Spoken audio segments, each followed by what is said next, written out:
ఈరోజు నాకు అవకాశం ఇచ్చినందుకు చాలా ధన్యవాదాలు సార్.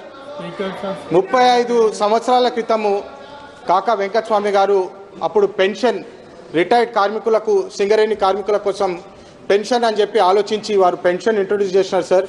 కానీ 35 సంవత్సరాల నుంచి 1500 రూపాయలది మళ్ళీ అప్గ్రేడ్ చేయలేదు సార్.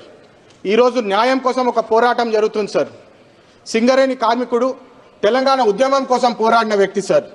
కానీ వీళ్ళు రిటైర్డ్ అయిన తర్వాత ఈ దేశానికి ఏదైతే వెలుగునిస్తున్నారో ఈ కార్మికులు వాళ్ళ జీవితము చీకట్లో పోతుంది సార్.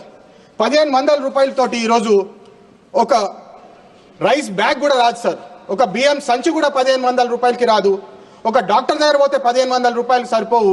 కానీ ఈరోజు 35 సంవత్సరాల తర్వాత కూడా 1500 రూపాయలు రిటైర్డ్ సింగరేణి కార్మికుల కోసం ఎట్లా సరిపోతుందని చెప్పి ఈరోజు న్యాయం కోసం పోరాటం జరుగుతుంది సార్. దీన్ని 10,000 చేయాలని చెప్పి నా రిక్వెస్ట్ సార్. Thank you.